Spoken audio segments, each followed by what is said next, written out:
Hey, what's going on, guys? As you know, I'm James. I'm bringing you another YouTube video, and this one is going to be, not a new series like I normally say, nothing like that, but it's going to be, more than likely just a little one-off video of me going through all of the pay-per-views that I've done in Universe mode from Extreme Rules 2K16 to 2K17 SummerSlam. I know what some of you thinking right away that, I kind of made, or I did make 2K17 in its entirety non-canon. But because I'm doing Universe Prequel in 2K15 now, I don't know exactly where I'm going to go with Universe, so I am going to just take a look back, show you, or remind every single one of you, and tell all of you who haven't seen my Universe yet, what went down, and show off all of my terrible booking decisions. But yeah, that's what I'm planning. That's what I'm blah blah. Words, please come to me, please. But anyway, that's what I'm gonna do. And of course, we're gonna start off with the very first pay-per-view I ever held in WWE 2K16 Universe, which was Extreme Rules. But before we get into that, a little disclaimer: this series is gonna be very similar to Mathwiz 97X. The series he runs, a part of his overarching Behind the Universe series, Raw versus Smackdown. It's going to be very similar to that. I did get a lot of inspiration from that series of his. So, disclaimer there. It won't be exactly the same, but again, in case anyone wants to say that, I'm ripping off, nope, inspiration coming from it, yes, but not a direct rip-off, not going to be exactly the same. That being said, again, let's start talking about Extreme Rules WWE 2K16. Okay, so the first pay-per-view we did in Universe mode, of course, like I already have said, is Extreme Rules. And we had 7 matches on the card, and a little note here. Extreme Rules and some of the decisions at Money in the Bank later on. And all the decisions for the first bragging rights, which, of course, as you know, I don't like talking about that show. Nonetheless, I'm rambling. No tangents right now. We don't have the time for that. So, like I say, Extreme Rules, Bragging Rights 1, and a few decisions in Money in the Bank were all made because of the Universe originally being co-op with me and Tyson. So again, little disclaimer there. So I will try to go over the thought processes that we both had in making the decisions that we made. And again, like I said, the first the first match that we ever had on a pay-per-view was, simply put, it was the rookie T-Ice versus Dean Ambrose in a number 1 contenders tables match for the US title. And this match, well, honestly, this match, I could simply say, it had no damn right to be on this show. It had no damn right to even be a match. Because the fact of the matter is, Dean Ambrose had numerous opportunities to try and take try and get into the main event of Extreme Rules, which ended up being the triple threat for the WWE title. He had multiple opportunities, like 2 or 3 even, to get into that main event and failed. So he had not even won a match. And then T-Ice again was a rookie, so he shouldn't have been in the match. It was way too early. I mean, it's decisions like this that have made people hate Roman Reigns. And yes, I know, by the time you're watching this, Roman Reigns is a face now, or he's always been a face, but he's actually being cheered because the Shield is back. I know that. And shut up. Because that's not the point. The point here is Universe mode. But anyway, again, this match had no right to even be a thing. But at the very least, because you see, T-Ice, being the rookie that he is, he was able to beat the then WWE and United States champion Seth Rollins by submission even. So big win for him there. But at the same time, he's still a rookie, did not deserve the opportunity. And neither did Dean Ambrose. Though I guess one could argue that Dean, since having all those opportunities to get into, or to be a main eventer and failing, was just dropping down to the mid-card. So with that logic, yeah, that could work, but even then, the U.S. title, no one was going for it at the time, and Tyson, controlling Raw at the time, did not... He didn't do anything with the mid-card division, really, up until early part of June. And then that's when the U.S. title scene did start to get direction, which we'll get to that. But anyway, yeah. The first match of the card, T.I.'s versus Dean Ambrose, tables match. And, of course, it was a tables match just because it's the Extreme Rules. We need to have extreme matches. But, lazy booking, really. But, yeah, the match had no right to be what it was. And the original match, which actually, that is up on the channel.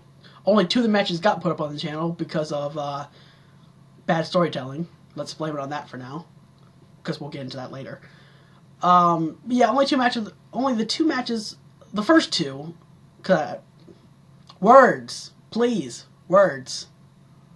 But only the first 2 matches on the Extreme Rules card actually got showcased originally, which is why what you're seeing now will be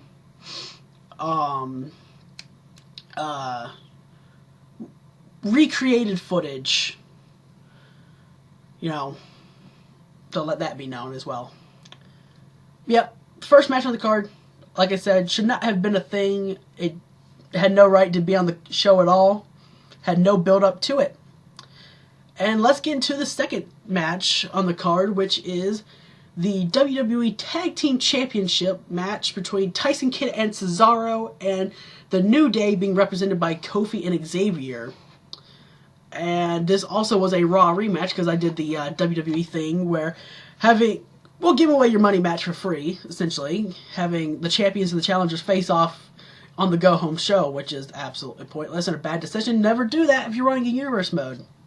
Word to the wise. But nonetheless, we did have that going, and on the show, I might work in some of the original footage, maybe. Probably not, but maybe. But I believe originally on the show, Tyson Kidd and Cesaro on Raw beat the New Day. And this match was just simply, challengers beat the champions, they're getting a match. So again, because I had done a little bit with the tag team division over on Smackdown, but Tyson hadn't done anything with them on Raw, much like I said earlier for him with the mid-card division. So really, no one deserved to be having an opportunity at the tag team titles. So with that being said, we should have just said screw it and not had a tag team title match, or maybe we didn't need a tag team title match. The rest of the show was, well, I'm not gonna get into that at all, so whatever. But yeah, we really didn't need to have a tag team title match. There was no build up going into it besides Kidd and Cesaro having just beat the New Day on the go home show, and again, typical WWE fashion, whoever won on the go-home show, they typically lose on the pay-per-view, and that's exactly what happened here, as the New Day were able to pick up the win in a not memorable tag team match. Of course, it was all AI controlled, so of course nothing was going to be memorable. The computer does not typically do a good job of memorable spots. But yeah, first 2 match, well, let's think about this now. We're off to a great start. The first 2 matches, I've already said, shouldn't have even happened. We did not need them. Really. And now for the third match, we had another rookie, Alex Rain, taking on Rusev. And this match stemmed from Alex going to the then Raw general manager, no, that's the rookie wrestler. The then Raw general manager Tyson, and saying that he wants to prove himself. He wants to show everyone what he can do in the ring and show that he's worthy enough to be in the ring with all of the talent currently in WWE. So Tyson gave him Rusev in a match, and well, Rusev beat him. And I believe that was on the Go Home Raw, just like Kidd and Cesaro taking on the New Day. I want to say so. Of course, if you know, correct me in the comments. No. Yeah. But yeah, but Reign did lose to Rusev on an episode of Raw. Or maybe it was the other way around. Maybe Rusev... No. I'm pretty sure Rusev lost. No, I'm pretty sure... lost. Words. Please. Come to me. Okay, so I'm pretty sure Rusev did win that. Like, 99% sure. So. But yeah, and then Alex, he wanted a rematch, which was granted to him by Rusev for Extreme Rules. And finally, you know, for the first match, our first pay-per-view match right now, or it's not the first pay-per-view, for our third pay-per-view match, this is the first one with an actual story behind it. Even if the story had just started, it works because it's simple but relatable, you know. Alex just wanted to prove himself to, you know, his fellow co-workers, colleagues, and I'm sure we can all relate to that. So yeah, a simple yet relatable story, and it's the first pay-per-view match that we booked that actually had a story. And of course, again, AI controlled, nothing spectacular about the match at all. I don't remember anything about it really, and no, I don't even have the original footage anymore. But whatever. Rusev, he won again, and that was that. Actually, no, I'm wrong. I am 100% wrong. Rusev won on Raw, Alex wanted a rematch, and since it was AI controlled, and I didn't think about doing a rematch to get the result, or to get a better result, Alex actually won that match. I remember now. So yeah, Alex won the match. Still nothing spectacular, but at least there was a story going into the match as well, though. And yeah, that's nothing more to say about it, really, except that we should have had Rusev win there. Actually, it probably would have made more sense. You know, just give Rusev another win, start building him up for the U.S. title. But, you know, we didn't do that, so another mistake made by Tyson and myself early on in the Universe mode. And next was the Triple Threat Women's...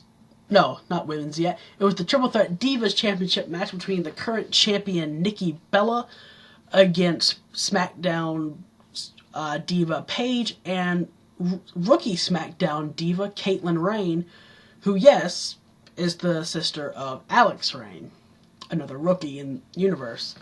So this match, right off the bat, I can say Caitlin Rain should not have been involved. And other than that, the match was fine. Paige won numerous matches to earn a shot at Nikki Bella's title. You know, there was kind of a story there, including one where Paige even brought in rookie Caitlin Rain to face off on an episode of Smackdown against the Bella Twins, and Paige and Caitlin Rain won. So Paige had a win over Brie, Alicia Fox, Natalya, and the champion. So she had 3 matches, beat 3 top contenders and the champion, and there was a bit of a story there anyway. So really, the only problem with this match is, or just from the outside looking in, the only problem with the match is Caitlin Rain, you know, being thrown in there. Because again, she was still a rookie. She still is technically a rookie in Universe, let's be honest. So is Alex, so is T-Ice. Yep. A brilliant cause. Tyson wondered why, you know, I didn't want to bring in someone named T-Ice. I was going to get that confused often. And I have, and I still am. Anyway, so, yeah. So it's all the cause we brought in, they're all still rookies. So, way too early, despite technically having a win over the champion. Oh well. Like I said, too early, still rookie, shouldn't have been in there. But other than that, the match was fine. I mean, there was a story, Paige had earned the shot, and of course, it's still being early on, you know, Nikki went through and retained the belt. And yeah, but this match was fine. I mean, it was AI controlled, so again, I'm going to say it, you know, nothing spectacular about the match, nothing memorable, but yeah, the match was fine. Just take out Caitlyn Rain, and oh well. But, okay, fine. If you want more than that, I'll say it. I'll say this, that Caitlyn Rain actually, her inclusion wasn't necessarily all that bad. I mean, she shouldn't have been in the match to begin with, but she was the one that actually took the pin over, she took the pin for Nikki Bella, so Nikki retained by pinning Caitlyn Rain, and, you know, of course, Rookie got beat, puts her in her place, and so yeah, that actually does work out, surprisingly. But yeah, I'll say it one last time. Take the Rookie out of the match, have it just be Paige and Nikki Bella. You can keep the same result with Nikki winning. And yeah, the match overall was fine though. That's actually a surprise. And next was, okay, it was a hardcore tag team match between the Dudley Boys and two mystery men who had attacked them on numerous occasions. And this story, I will say, that I was building up for this match, it could have been something actually pretty damn good, and I ruined it. Because, you know, out of nowhere, I had the Dudley Boys, you know, they were set for a match with the two rookies, Alex Rain and T-Ice. And then, out of nowhere, I had just two mystery men come out of nowhere, attack both Bubba and Devon, take them out of the match, or take them out before the match, and give Alex and T-Ice an easy win. Yet, there was no alliance there between the mystery men and Alex and T-Ice. Though, an alliance between Alex and T-Ice did start to form because of that. But yeah, no alliance between the four. And, and then after that, I had, on the Go Home episode of Smackdown, the Go Home show, till Extreme Rules, I had the Mystery Men once again attack the Dudley Boys, but once they got out of, once they were about to leave the arena, in the parking lot, in the garage, I had the Mystery Men come out and attack them again, and then finally, you know, the other boys said, you know what, enough's enough. They went to me, the then SmackDown general manager, and demanded a match. And I said, you know what, fine, pick the stipulation too. And it worked. And that in itself would have worked because the story, you know, the story I had already built for it, though poorly executed. The story I had already built, though, was fine. It kind of warranted, you know, a match at the pay-per-view. Especially since they'd be debuting as well, you know, kind of a big moment. But I kept going back and forth on whether I want it to be a tables match or a hardcore match. I eventually chose hardcore.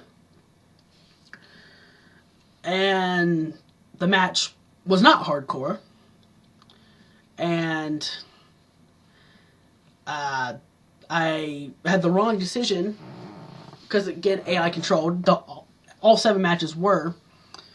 But because AI controlled, the Dudleys won, pitching a shutout even, and because I did make it elimination too. But yeah, they pitched the shutout, they won, and that ruined all the momentum that the Mystery Men had gotten, which was a bad decision. And I could have even... Nope. I'm going to save that for another video. But yeah, the story behind the match, it was, of course, short-lived because only 3 weeks until Extreme Rules, but... So there wasn't a whole lot of build-up, but, you know, the story that was already there did warrant the pay-per-view match, and if I would have had, you know, just something, even, you know, outside interference, something where the Mystery Men would get a win, but not cleanly, it would have been better than the Dudleys winning. But, yeah, I'll save what I was going to say for another video. But that was the hardcore tag team match between the Dudley Boys and the Mystery Men, who would turn out to be James Merkerson and Adam Daniels. As they said that in the parking lot, because like there was a camera guy or something there. I don't know. Yeah, they revealed themselves, which is another stupid idea, but not gonna get into that. Because next is the Intercontinental Championship match, which was Tyler Breeze versus Ryback. Now, this match was another one that should not have happened at all. Had no place to be on the card. Because there was no story. Tyler Breeze had won one match.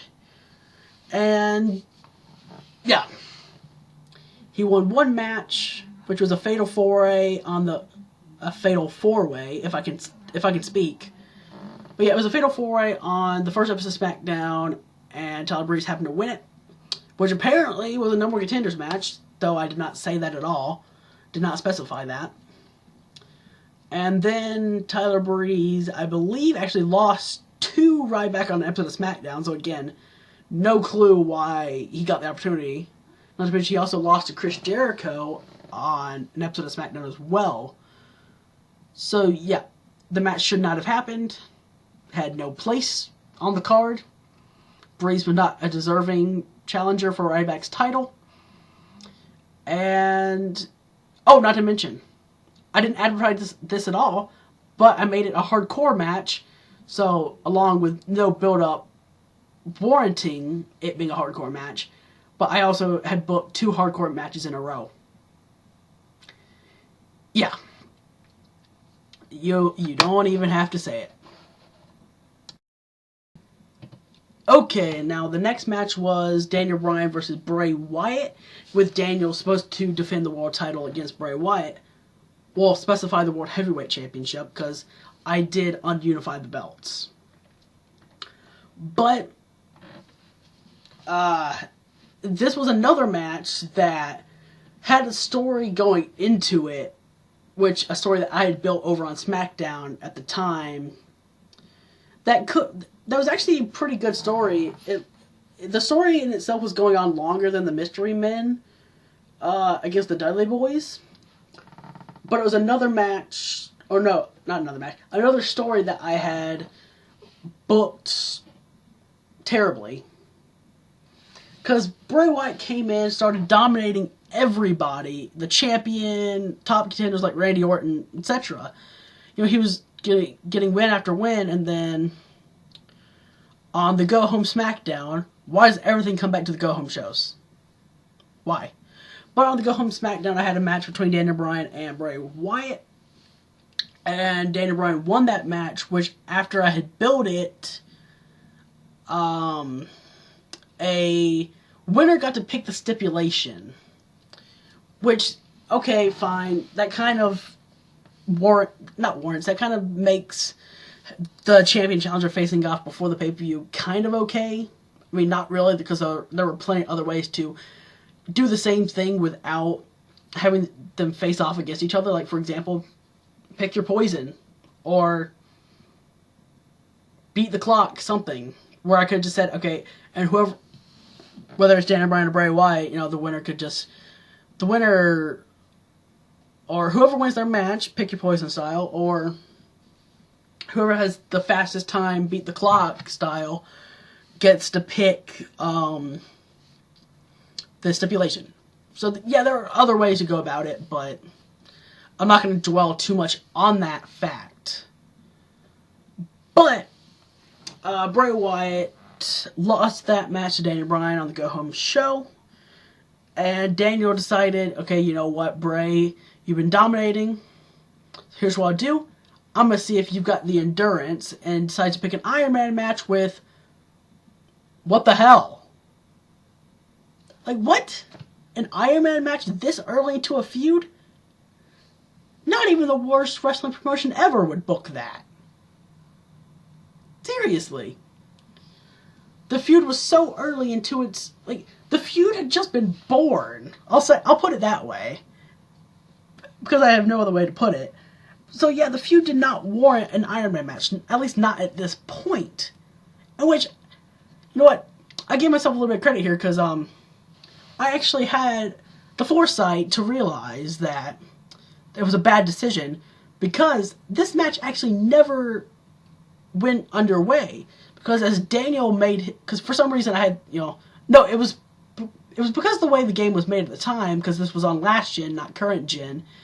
For 2K16, the champions was still made come out first, which was absolutely stupid. But so Daniel made his entrance with the title, and I cut to footage in the back that showed Kevin Owens and Sami Zayn attacking Bray Wyatt in the back. And that little scuffle ended with a package pile driver on the floor. And that took out Bray Wyatt, and Bray wasn't seen for...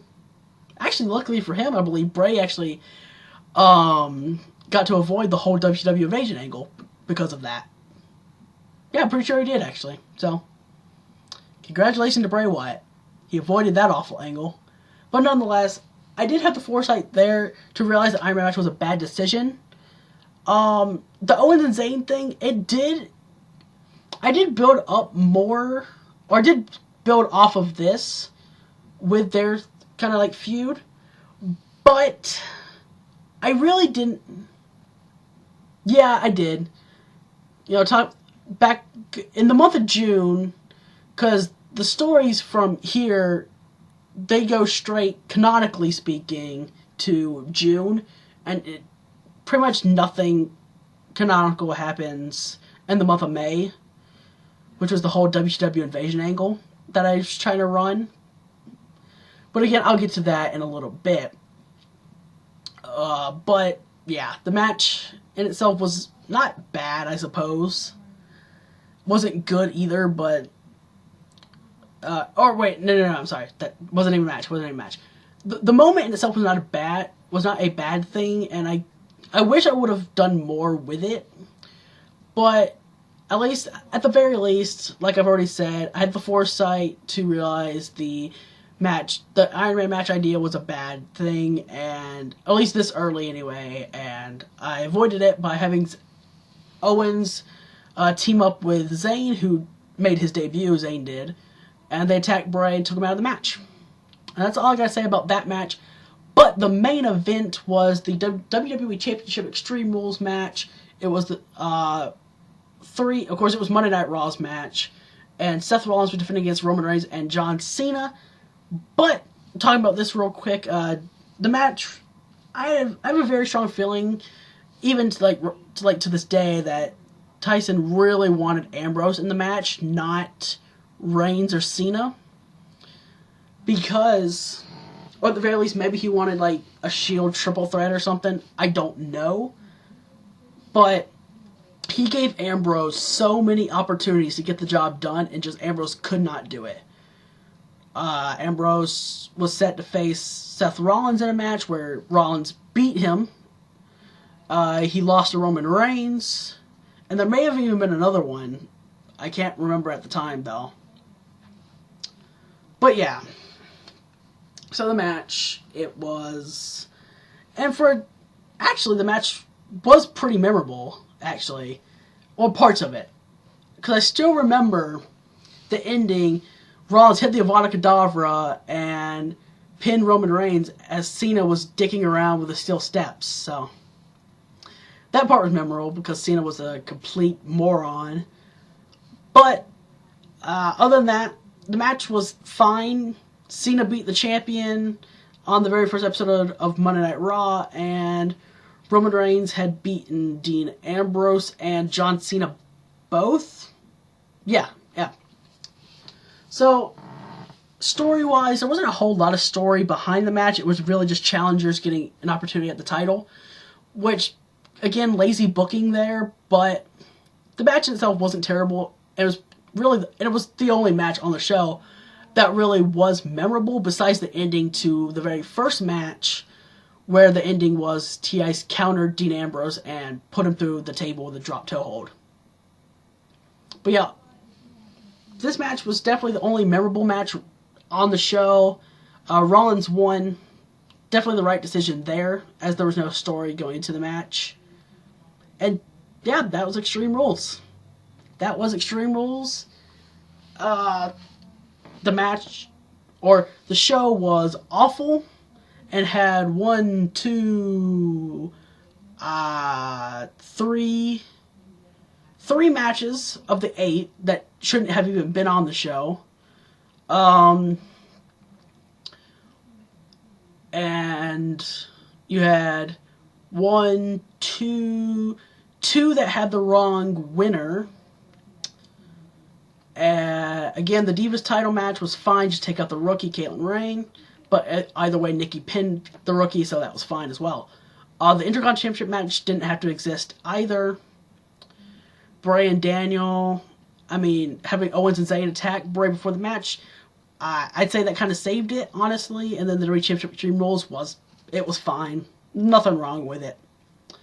So yeah, it was a very, very weak start for Universe pay-per-view wise. But it'll go way downhill from here once we're talking about bragging rights. Bragging rights 1. But yeah, if I had to rank this show of my, let's see, how many has it been? 5 pay-per-views I've done? If I had to rank it with that, I would definitely say that Extreme Rules, well, obviously it's the only pay-per-view we've looked at so far, so it's going to be, sitting at number 1.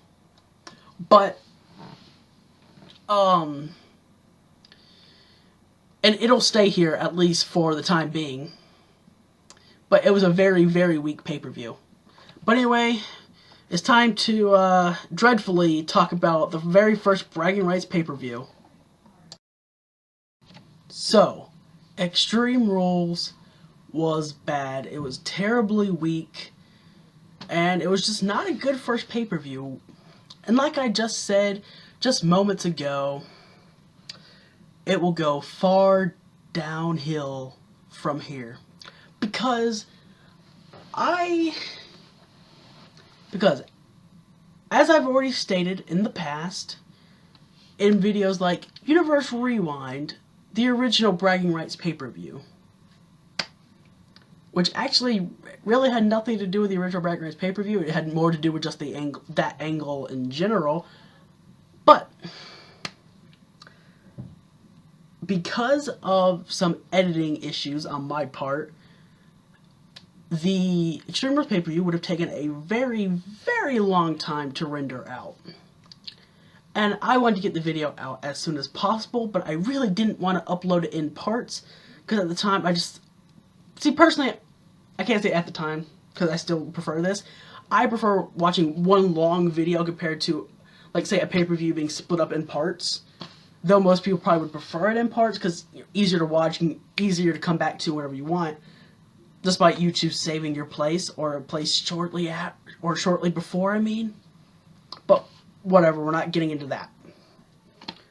Like I said, I've stated that in the past, and that's the reason why I came up with the whole, Eric Bischoff, comes back, buys him McMahon out from under the McMahon, which, in all honesty, I don't even know how the hell he'd manage that anyway. But I came up with that storyline, he did it. And I actually did plan when I did that, to come up with something, to roll with that idea, to make the angle actually work. But at the same time, I realized that I probably couldn't do it well, and I wanted to scrap it, but of course I was in the middle of the storyline at the time, so I just had to come up with something to just end it. So I rushed the ending, and we got the original Bragging Rights 1, which was nothing but triple threats. It was 7 triple threat matches, Raw versus Nitro, which even then, if it was just like 7 one-on-one matches or tag team matches or something like that, it could have been fine. But then you throw in Velocity as well, which was just awful. Because originally when I decided to actually roll with the WCW Invasion angle, I was gonna try to make it something good, and I didn't do that. Because originally my plan was to have Bischoff come in and completely remove me out of the product and have Tyson, like, run everything. And I actually was going to try and make it a long-term story, but again, I didn't think I could do it well, so I just rushed the ending of it. And I don't even know if to be honest, actually, I don't even know if I thought I could do it well or not. I just know I rushed the ending of it and then brought back, actual universe mode, current day product, is a better way of saying that. And it's not to say, like, everything that I did was bad in the angle. I want to say that there were some moments that had a little bit of promise. Like, for example, the, like, Randy Orton and John Cena joining the NWO. It's not anything spectacular, that decision, but, I mean, specifically John Cena joining the NWO, I mean, I rolled with the John Cena heel turn, and it wasn't done perfectly. It wasn't even really done well. It wasn't even done well, to say that. But it was something, and it was innovation at the time. So, and of course, I've seen, like, so many other people, like, do a John Cena heel turn better. For example, a good example of a John Cena heel turn, Mathwiz 97. I already mentioned him in the video today. He's currently got a John Cena heel turn, or a John Cena heel turn. He's currently running with a heel John Cena in his universe mode over in his Smackdown show. So, yeah, he's done it well. So, if you want to see like a good Cena heel turn, go to Mathwiz, or I want to say Brendan Plays, maybe. I don't remember if he turned Cena heel or not. But I'm sure you can find, like, somebody doing a universe mode that booked a good Cena heel turn, if you want to see that. Other moments of promise. Definitely not me voice acting, because I did a little bit of voice acting for that. Doing I did a short little promo video, I believe, where I voice acted for Vince McMahon, and no. The Vince voice was not good. Let's say that. Yeah. There were a couple of moments of promise in there, but for the most part, the angle and pay-per-view was just, it was 100% pointless. And I was just, buying time till I finally figured out a way to get rid of WCW and just bring back the current day product, which is, it would have been better for me to run with that anyway. So, yeah. And the match card for Bragging Rights 1 was, like I've said in the past, nothing but triple threat matches between Raw, Nitro, and Velocity.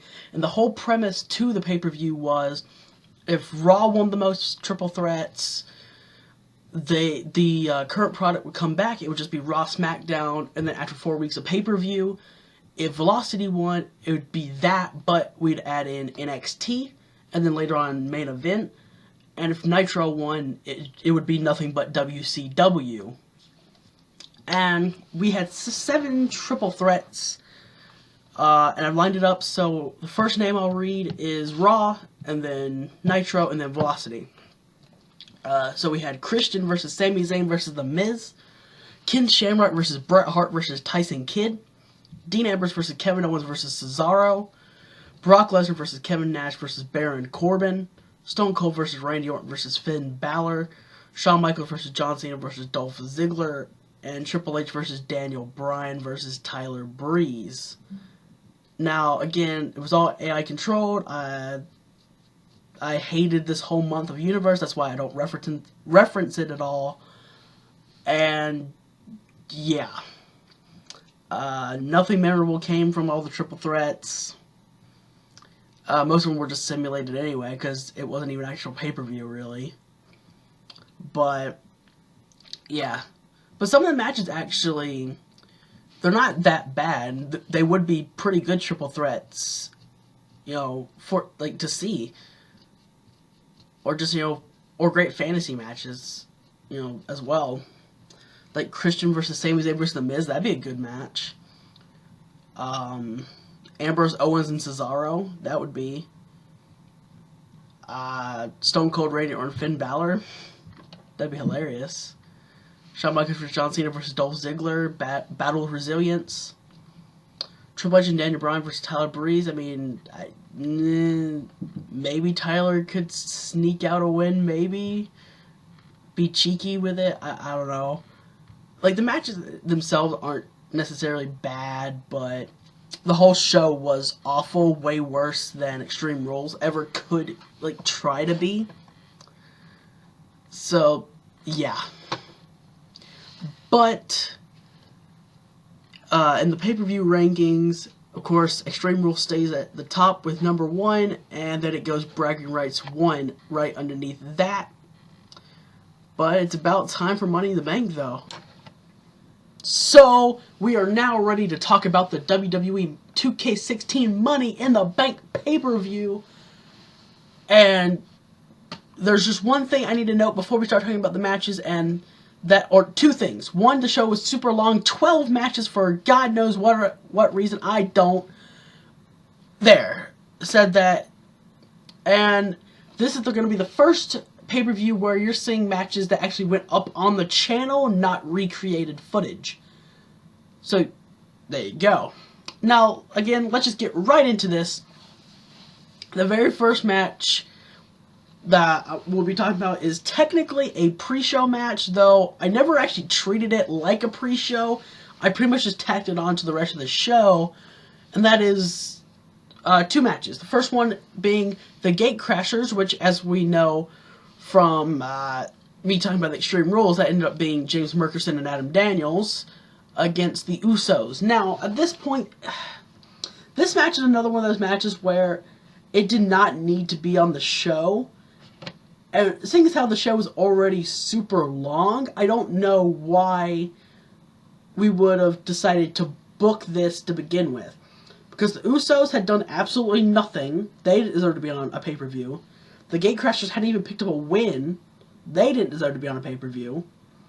So this match, you could just literally throw it out, throw it out back, put two in the side of its head, and just like Old Yeller, and there you go.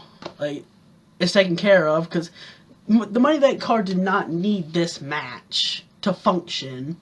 You can take it out, and Money in the Bank is still a fine pay-per-view. But no, I'm not going to ramble on this. This video is already super long to begin with, so I'm going to try and not ramble on some of the matches here. But seeing as how there's 12 of them, and there's actually some memorable moments in the matches, it might be a little difficult. For the first match, of course, there's nothing memorable about it. I mean, the whole show is AI controlled, because that was my thing with 2K16. Everything pretty much was AI controlled, except for a few rare occasions. But knowing that, there was no build-up into the match at all, and nothing memorable about it. And then, so technically, the next match on the show would have been the NXT Championship match between Samoa Joe versus Baron Corbin. And take what I just said about Gatecrasher versus the Usos and copy-paste here. Because this is another match that was pointless to have on the pay-per-view. NXT had just started, Joe just won the belt, and Corbin didn't even really deserve a shot. It was just, he won a match, he's getting the opportunity, but it wasn't, I mean, technically it was a number one contenders battle royal, but yeah, he didn't deserve the match. Joe just won the belt, and it wasn't even an NXT pay-per-view, so yeah. Copy-paste, that's it. Although, the ending, Corbin did, go back to the first match real quick. The Gate Crashers did pick up their first win over the Usos, so that was something. And for this match, the NXT Championship match, Samoa Joe, after barely holding on to the NXT Championship, he loses it after being caught out of nowhere with an End of Days and gets pinned 1-2-3. Corbin becomes the next NXT Champion, and while the first match's result, actually, it didn't matter. Again, the match didn't need to happen, but if it did have to happen, I mean, the winner didn't matter. And then Samoa Joe, if this match did have to happen as well, which it didn't, but if it was going to happen, Joe should have retained here, but oh well. And that's pretty much the only thing memorable about the first two matches. Oh, besides, the Gatecrasher match did end with Daniels. I mean, they were already heels, but you see sort of like dissension start forming after after that first match on the show, with Daniels beating I don't remember what Uso it is, but he pinned one of the Usos with his feet on the ropes, cheating to win, and that starts to form dissension among the ranks of the Gatecrashers. But other than that, and the End of Days out of nowhere in the NXT title match, nothing more memorable about the two. And then technically, now you get to the actual show, but I'm not even going to consider the first two a pre-show. I'm just going to say they're tacked onto the Money in the Bank card. So now we get to the third match on the show, which is the first of 3 six-man ladder matches, which is Raw's Money in the Bank ladder match between Christian, Kofi Kingston, Wade Bad News Barrett, the rookie Alex Reign, Roman Reigns, and Sin Cara. And again, I can say this match was fine.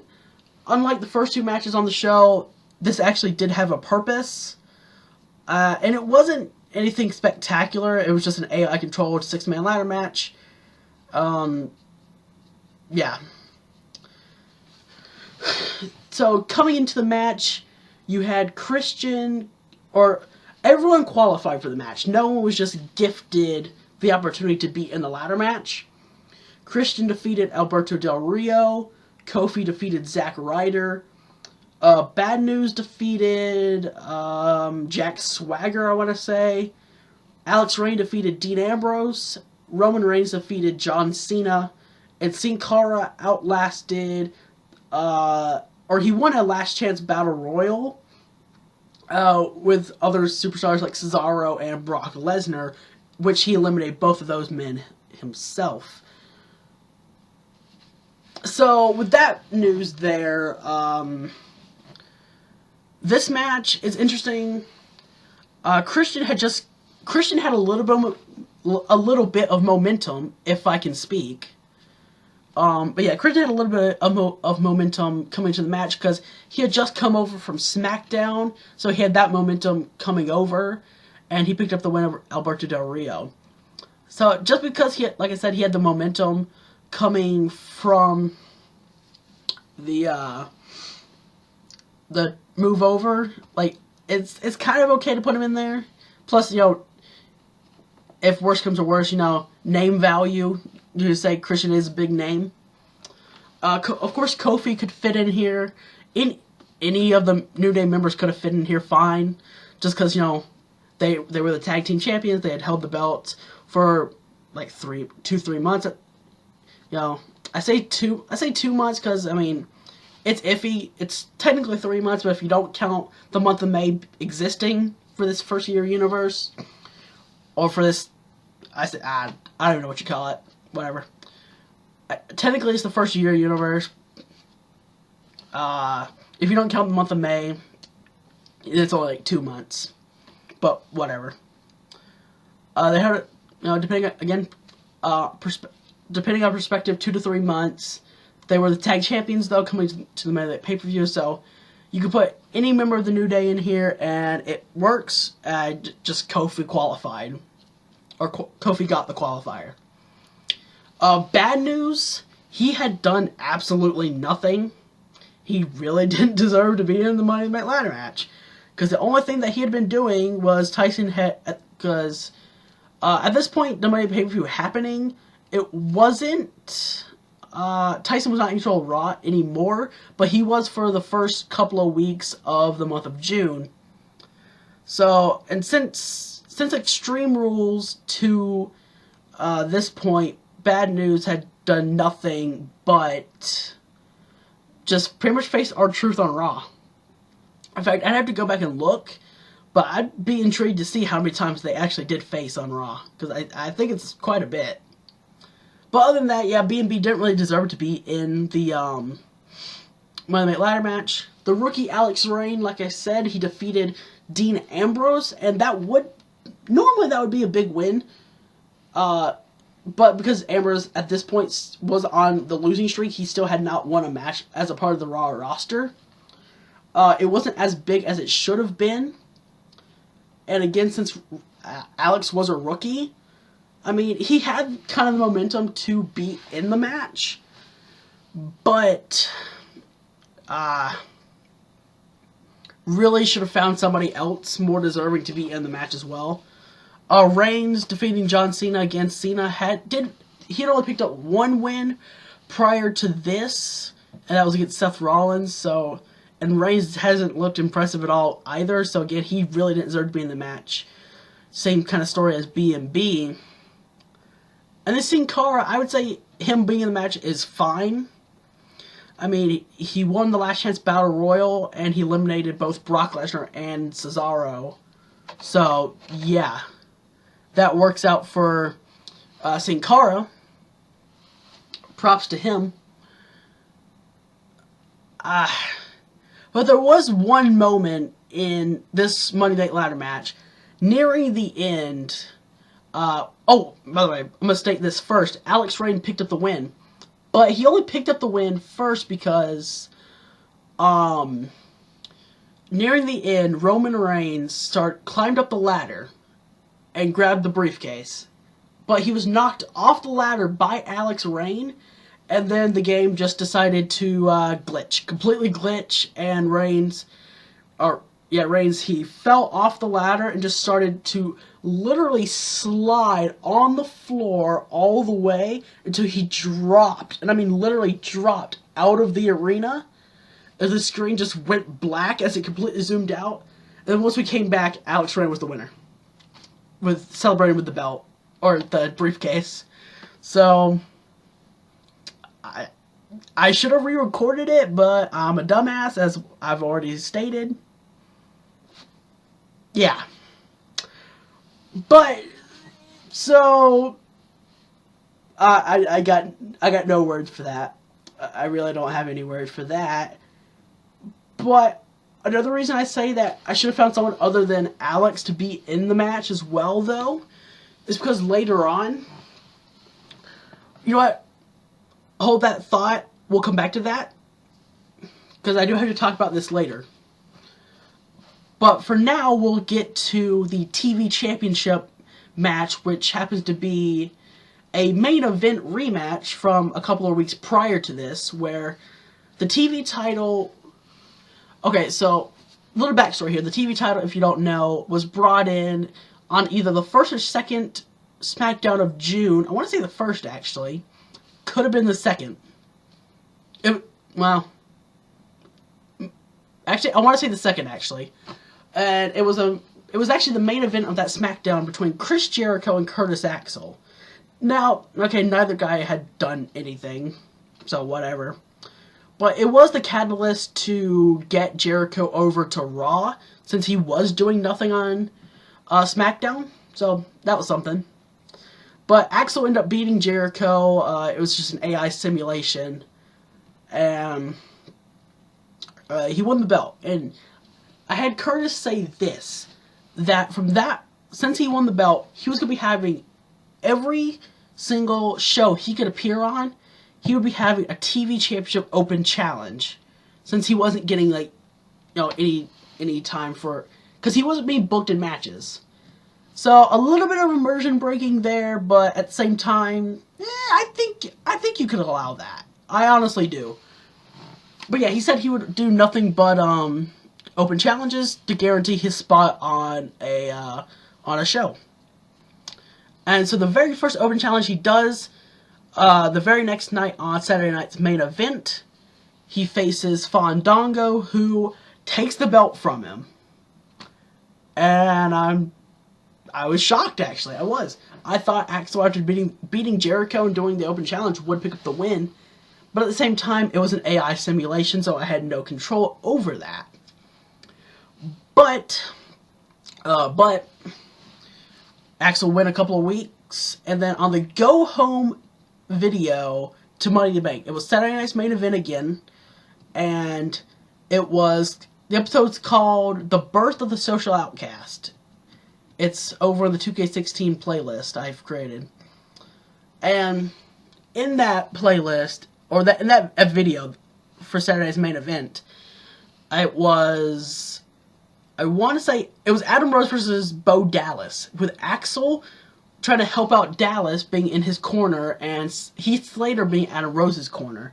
And the way I'd set the matchup was, whoever won, the losers were going to have to come over to the opposing superstar's brand, and they were all going to form the Social Outcast and be on that show. And Axel did not get involved at all. He was pretty much the only face in this matchup, because he did not get involved. He didn't distract the referee, nothing. But Slater did that a lot and caused Bo Dallas to eventually get pinned by Adam Rose, and that brought Axel and Dallas over to Monday Night Raw. And of course, with this new alliance set up, coming into Money in the Bank, Axel used his rematch clause, had Slater in his corner, and Slater distracted Fandango enough times to the point where Axel was able to pick up the win and get his title back. Now,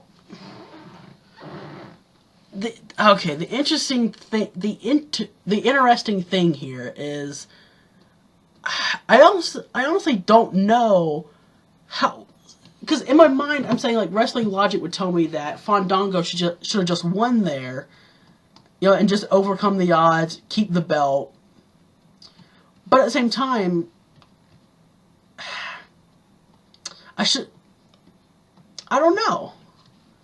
Maybe I should have just, like, let Axel beat Fandango in that open challenge on main event, and then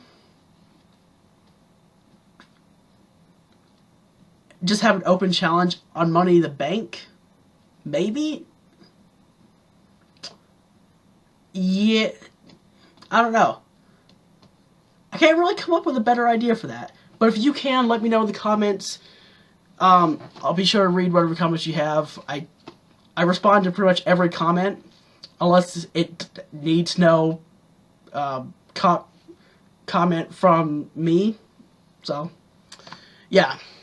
But anyway, after the TV title match, where Axel was able to get the title back, we had the United States Championship match, and this was the third U.S. title match in Universe, as the first two came back-to-back weeks at the start of June, weeks 1 and 2, where T.I.'s... Damn it. What I meant to say was, as I keep getting the names mixed up, as the GM at the time, Tyson, booked T.I.'s to face Seth Rollins in a U.S. title match on the first week of June, and T.I.'s surprisingly picked up the win. Just, doing a release Tiger suplex, throwing Rollins way over his head, and picking up the win. And then he defended the belt against John Cena the very next week. So, then he went into to Money in the Bank, where there was no person to really face for the belt, and again, T.I.'s had neglected the mid-card. I messed it up again. Again, Tyson had neglected the mid-card, so no one deserved a shot. Oh, and by the way, I will say, little note real quick, John Cena only got the match on the second Raw of June because he beat Dean Ambrose on main event in the Loser Leaves Raw match. So he still didn't deserve the match, but whatever. I wasn't booking at the time, so I don't know. But yeah, Kalisto got the opportunity here. If anything, maybe what should have happened was replacing Cara in the Raw Money in the Bank and put Sin Cara here, since he did have all that success in the Last Chance Battle Royal. Maybe. But that'd be the only person I could see actually, fitting the mold. for a U.S. title contender. Either way, TIs did eventually pick up the win, but Kalisto showed a lot of resilience, kicking out of multiple finishers, including kicking out of a vertebraker that TIs busted out. So, a lot of resilience there from Kalisto. But yeah, really the match shouldn't have happened, but at least we got to get some build-up for the character of Kalisto. That's the only positive coming out of that match. Other than that, it didn't need to happen at all. And then but, hang on a minute. Speaking of another match that didn't need to happen, is this next match. The Primetime Players versus the Dudley Boys. Technically, I did have a #1 contenders match, but it was the Primetime Players versus the Usos on the last Smackdown before Money in the Bank, but the Primetime Players, Darren Titus, did nothing. Jimmy and Jay, they did nothing. No team on SmackDown at the time deserved an opportunity for the belts. The Dudleys had just won, or had just been awarded the belts for their dominance in the SmackDown Tag Division, which they were the only team doing well, so yeah, that makes sense. But what I really should have done,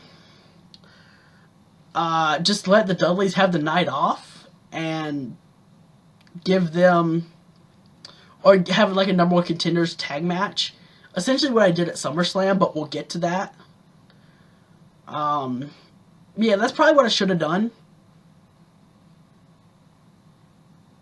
Hell, I could have, yeah, no, think about that. I could have done the #1 contenders tag match here, have maybe do something similar to Mathwiz's Fastlane Tag Team Gauntlet.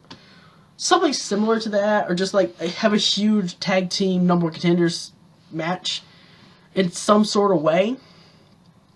And hell, I mean, I could have had Tyson Kidd and Cesaro in there, win that, and then face, or get the championship match at SummerSlam and have them beat the Dudley Boys there in the Dudley Boys title reign, and then I could have went straight into 2K18 and not have to worry about that. I could have done that, actually, and that's probably what, and that, yeah, that definitely would have been a better idea, but but what we actually got with the Primetime Players of the Dudley Boys, it was one of the matches that really had nothing memorable to it, and again, it was another match that just didn't need to happen, really shouldn't have happened, but oh well. That's all I can say is, oh well. We got what we got. But after that, we had the SmackDown Money in the Bank, the second of three six-man ladder matches. We had Randy Orton versus The Big Show versus The Undertaker versus Kane versus Luke Harper versus Mark Henry. And this match, again, copy-paste Raw Money in the Bank. Randy Orton qualified again by beating Chris Jericho, because he beat Jericho and then Jericho lost to Axel, and that both those losses pretty much sent Jericho over to Raw. So, but Orton was another person that was doing absolutely nothing, and really he should have found someone more deserving to be in the match. Same thing for The Big Show, The Undertaker, Kane, even Luke Harper and Mark Henry as well. Like, no one deserved to be in this match because they had done absolutely nothing. The Big Show, Undertaker, and Kane, they all qualified together in a six-man tag match against, I believe, Chris Jericho, Sami Zayn, and Mark Henry. It was on a, God, it was on an episode of Main Event, somewhere in between episodes 16 and 29, I want to say. Somewhere in that time frame. It was on an episode of Main Event.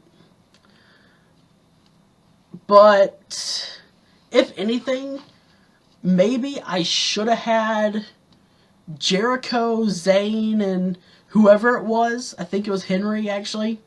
Maybe I should have had both of them win, or all three of them win, and that at the very least I could have at least a little feud in there between Orton and Jericho. But I don't know. Again, no one had done anything. No one deserved to be in the match, really. Harper, I don't remember how he qualified for the match. I don't. But I know he hadn't done anything prior besides lose a few times to lose a few times before he'd come over to Raw when he was still with Eric Rowan on Smackdown. And although he did win against the rookie T.I.'s in T.I.'s very first match, so that was something, I guess. But yeah, this match definitely is a match that should have happened, and it wasn't a bad match. I would say just for the simple fact that it wasn't glitchy like the Raw Money in the Bank. It was better. It just should have had people more deserving to be in it. But at the end of the day, Luke Harper was able to climb up and pull the briefcase down. So it was a great win for him. Then after that, we had the WWE Tag Team titles being the New Days, Big E and Xavier Woods are defending the belts against the Dangerous Alliance, Dolph Ziggler and Alex Reign, which this is what I want to talk about, why I said Alex should have found someone other than Alex to be in the Raw Money in the Bank. Because of this match right here. Alex and Dolph had teamed up, and they were beating everybody on the Raw roster. And whilst a lot of people would say that this match was still too early for them to get the opportunity, you know, and I do kind of agree with that, but at the same time, they did win numerous matches since they teamed up, and there was a story among Dolph and Alex being a team, because, you know, in Alex's very first match, he got that win over Dolph Ziggler, so, you know, there could be dissension at any moment. But that was there, and I honestly, so the match was kind of fine. Plus the New Day, you know, they were the champions, but they really hadn't done much as the champions. So it was definitely a good idea to at some point get the belts off of them, and that's exactly what we did here. As trying to think. The New Day. Oh, I don't remember who it was in the match, but either Dolph or Alex kicked out of the midnight hour, which, if you don't know, is the assisted big ending. So the Dangerous Alliance, they showed off a lot of resilience in the match.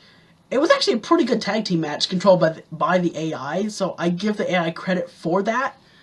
I know there was a zigzag. In fact, I think Dolph Ziggler hitting the zigzag won them the match.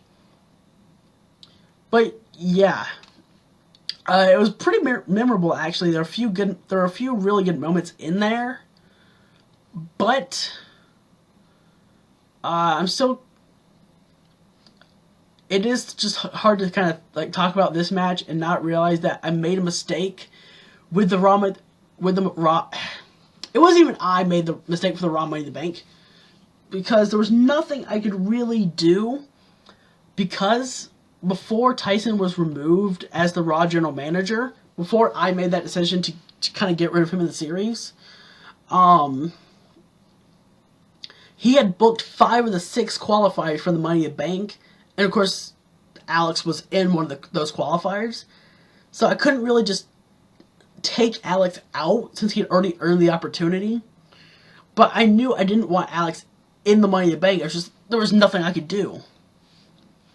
So at some point, I just said screw it and did the double matches, which really should have led the New Day to beating the Dangerous Alliance, because I mean, if they can't defeat, you know, if they can't defeat someone who is just in a Money in the Bank ladder match, that makes them look really weak. But whatever. It was a bad booking decision, but not my worst booking decision. So goals. I don't know. But after that, we had the Women's Championship match between Caitlin Rain and Nikki Bella. And this match was, again, pretty much the same as the Extreme Rules Triple Threat. The match was fine, nothing wrong with it. Nikki shut off her power game. She did a two-handed choke slam on the outside. I remember that. She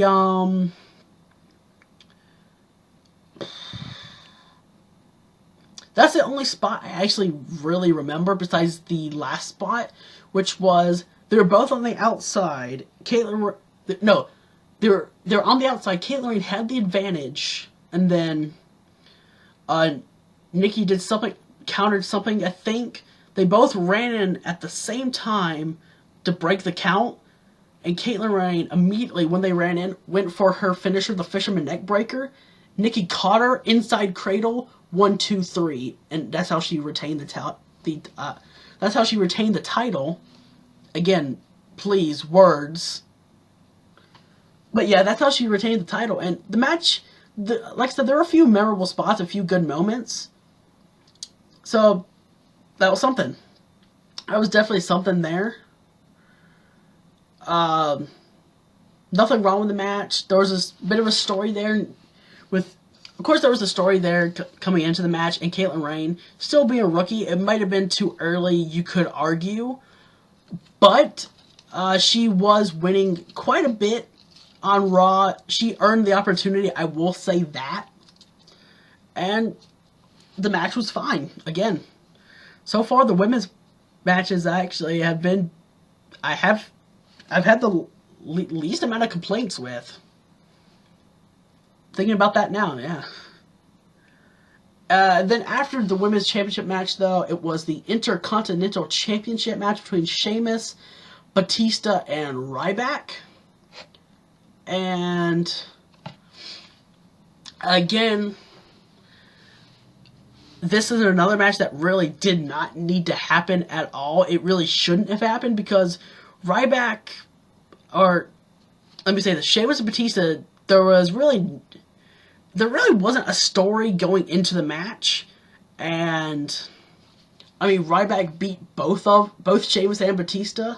I do remember that coming into the Money in the Bank pay-per-view, and Sheamus and Batista, they officially formed their tag team known as the Celtic Bomb at this pay-per-view, and I don't know.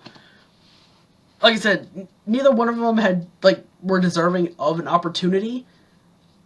And that's like the key to this pay-per-view is pretty much everyone in the matches. Like the matches were fine in their own ways, but no one really deserved the opportunities they were getting. And with a few exceptions, of course. But that really plays a factor here as Ryback had no competition in the Intercontinental Championship division yet. He would later on.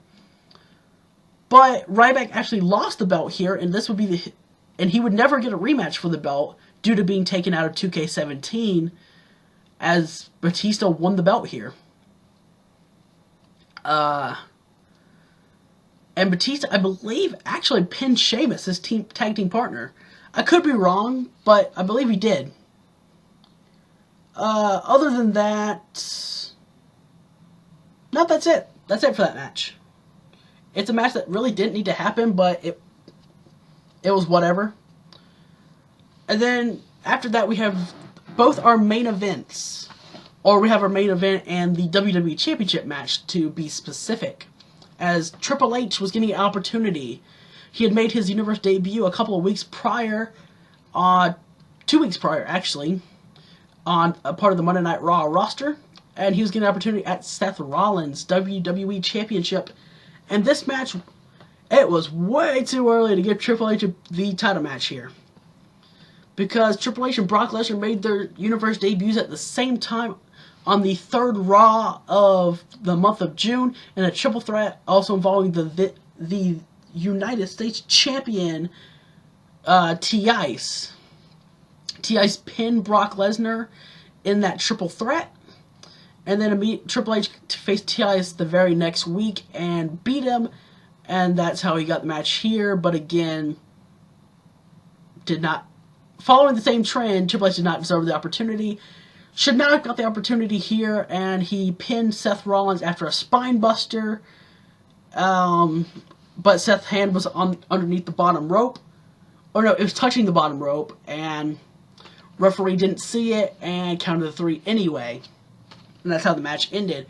Some memorable spots in the match. Triple H nailed Rollins with a pile driver. There was a Skywalker in there. And there are a few other big moves. But other than that, not much. And then the World Heavyweight Championship match was next. It was a 6-man ladder match. The third 6-man ladder match of the evening. It was our main event. It was Bray Wyatt versus Kevin Owens versus Dean Ambrose versus AJ Styles versus Adrian Neville versus Daniel Bryan. Wow, that was a mouthful of people. So, of course, we got Bray Wyatt. Like I said, the feud between him and Bryan was still technically ongoing, but it really should have ended at this point. Because I had horribly botched Owens and Zayn coming in, and I don't know. Bray Wyatt because Bray Wyatt got an opportunity, a rematch for Daniel Bryan's world title inside of a steel cage on an episode of Smackdown, and there was no interference, and Daniel made him tap out middle of the ring. There wasn't even like escaping the cage involved. So Bray only got into this ladder match. I want to say Money in the Bank, but no. He only got into this ladder match because he beat Kevin Owens on the final Smackdown before Money in the Bank. Which Kevin Owens beat The Undertaker. He literally beat The Undertaker to get into the match. So either that should have put The Undertaker out of the Smackdown Money in the Bank, or Owens out of the World Heavyweight Championship 6-man ladder match. Or, I should have just had Kevin Owens beat Bray Wyatt, because at least that would have made sense then. But, bad decision making. And then Dean Ambrose came in to SmackDown after the Loser Leaves Raw main event match. He beat Sami Zayn, which, again, that was a mistake in its own right. Probably should have had Sami win there. But at the same time, Sami had his own losing streak, so I don't know. And then AJ Styles and AJ Neville had qualified by previously beating Batista and Sheamus, even well before Extreme Rules happened, so there was kind of a story there for them being there, but in reality, it was Neville beating Batista or Sheamus, one of the two.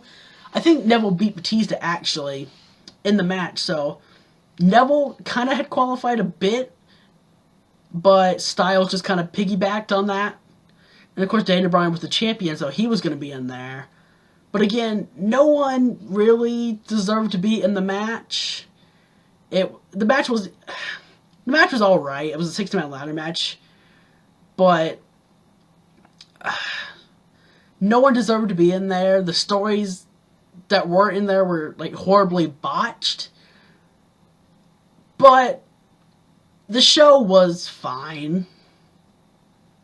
But I will say this, getting to the pay-per-view rankings, Money in the Bank, is actually a pretty tough call here.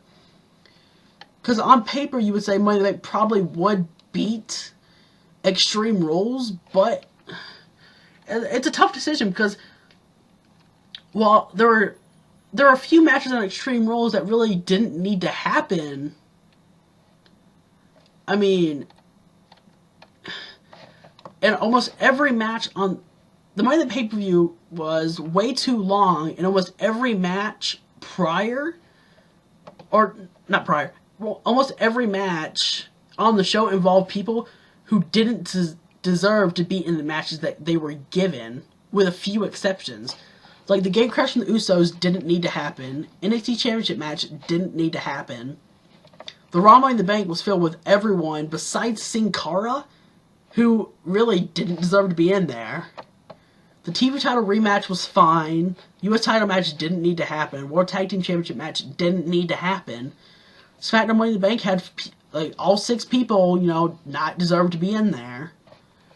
But the WWE Tag Team Championship match was fine if, you know, yeah, that was fine. Just get rid of Alex in the Raw Money in the Bank ladder match. The Women's Championship match was fine. The Intercontinental Championship match should not have happened. The WWE Championship match really shouldn't have happened. And the World Heavyweight Championship 6-man ladder match, it shouldn't have happened. You know, everyone in it did not deserve to be in there. So, very surprising, actually. Surprised even me making this video. But I think I actually had to put Extreme Rules above Money in the Bank. But without a shadow of a doubt, Money in the Bank, with all its problems, it still goes over Bragging Rights 1. So there. But yeah. Money in the Bank. I would say it actually is worse than Extreme Rules. But, with that being said, it's almost time to start talking about Bragging Rights 2. So, I'm going to end it here. The video is already really long, and it'll give me a little more breathing room for a part 2, which is just going to be SummerSlam and Bragging Rights. Especially since SummerSlam, I'm going to have a lot to talk about, since that was the first pay-per-view that I ran where I was controlling everything.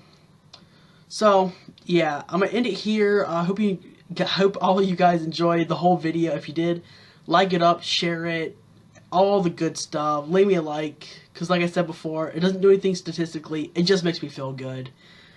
And I'll try and get a few more videos out, but I just want to let you guys know that the reason that videos have been scarce lately is because I've been trying to come up with ideas and put pretty much all my focus into...